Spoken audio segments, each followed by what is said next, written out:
everyone, and thank you for watching my videos.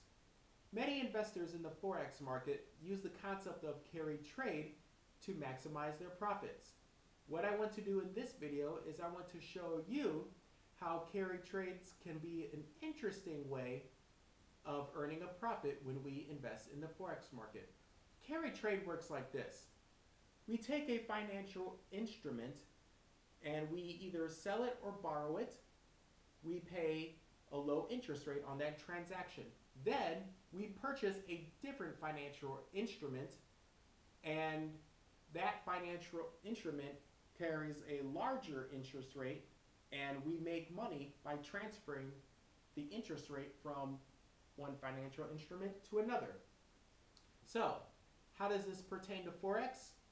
Well, first, I need to show you an example before we have a deeper understanding as to how this pertains to Forex. So, we go to the bank and we borrow $10,000. Now, their lending fee contains 1% of the $10,000 that must be paid every year. However, we take that $10,000 and we purchase a $10,000 bond. And that $10,000 bond that we purchased carries a 5% interest that's paid every year.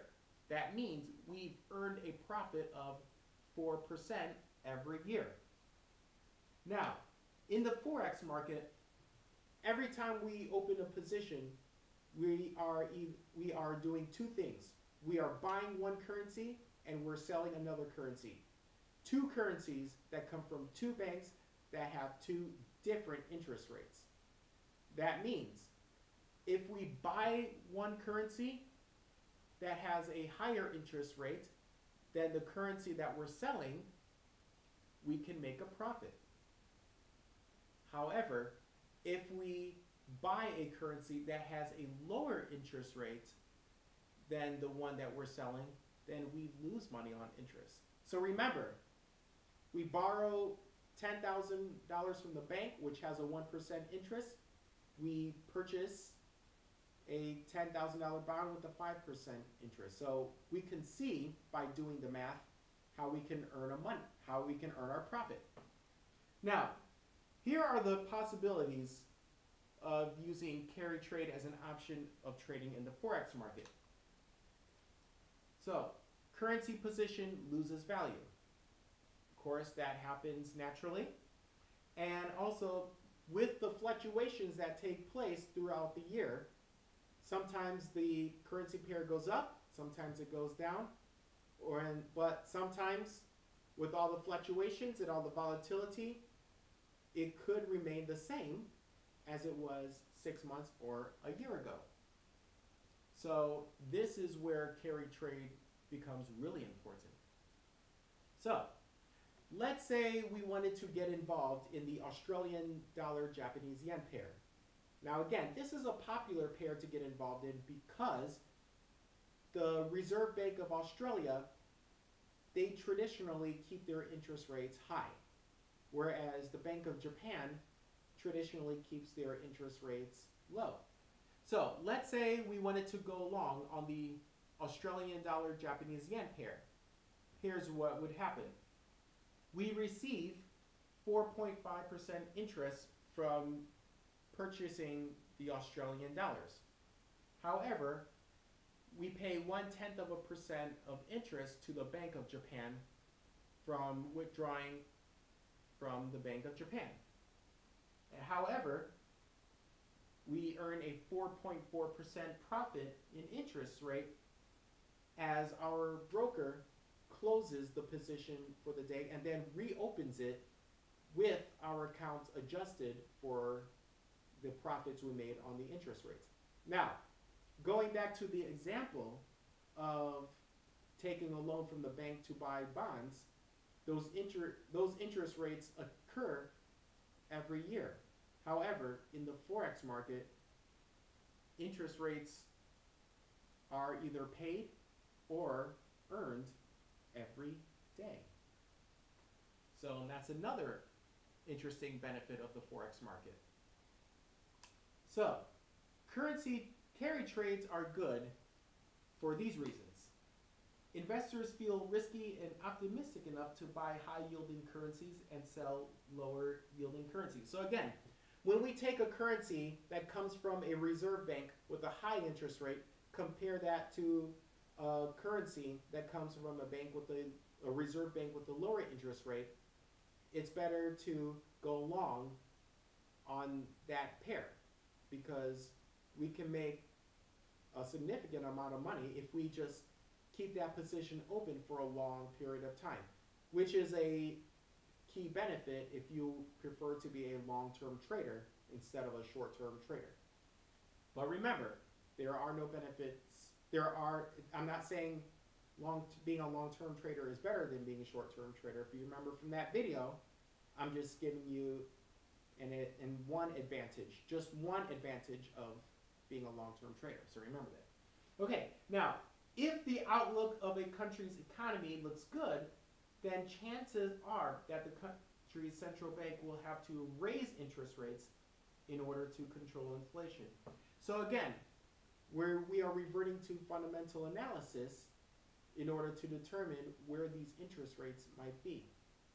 Okay, so if you remember from the previous video, I explained what happens when a reserve bank raises the interest rates, or what happens when central banks decide to lower the interest rates. So remember my lecture on hawks and doves.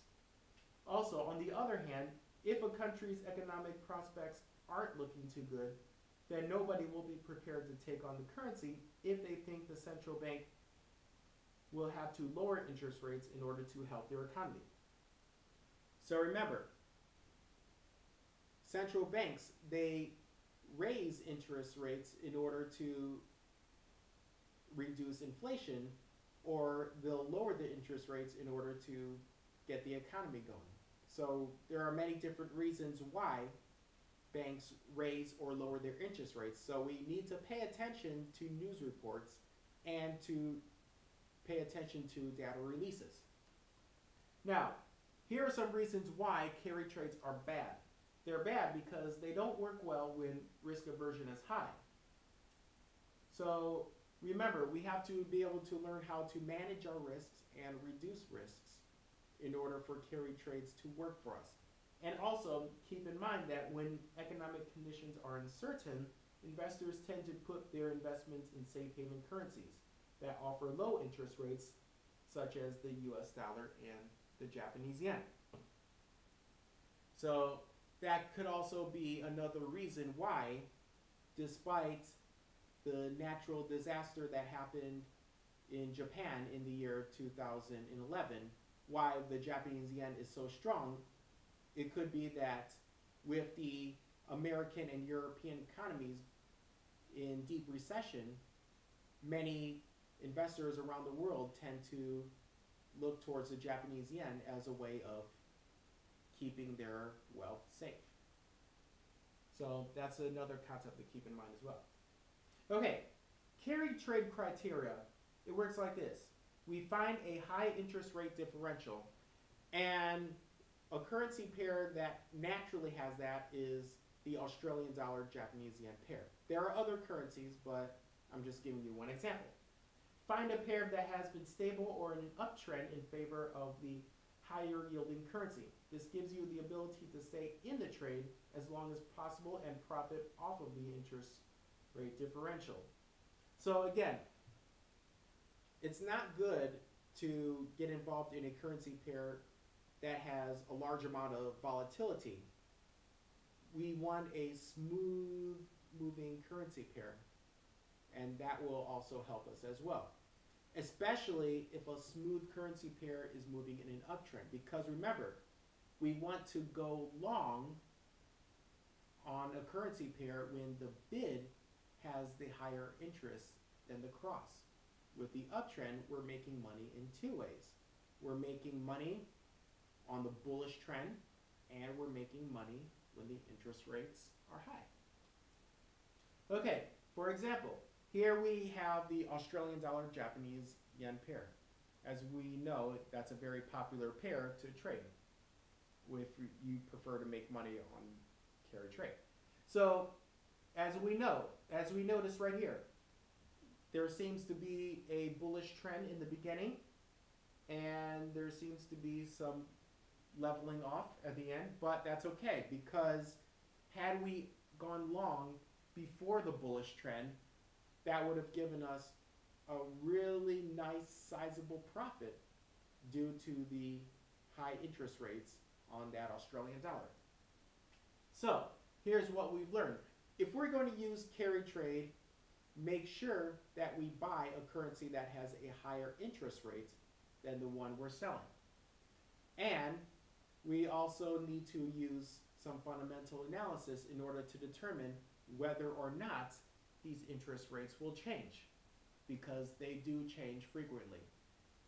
So we can't always rely on a list of interest rates that are whatever, 6 months old, 9 months old. We have to know exactly what the interest rates are now and try to determine whether or not they're going to change. So again, and I do emphasize this, just because one currency pair is higher than the other doesn't mean we're guaranteed to make money, because if we go long on that pair, what happens when the market hits a bearish trend? We lose money regardless. And the small amount of money that we make off of we may make off the interest won't cover the losses that we suffer in the bearish trend. So do use stop losses. Thank you for watching this video, and good trading.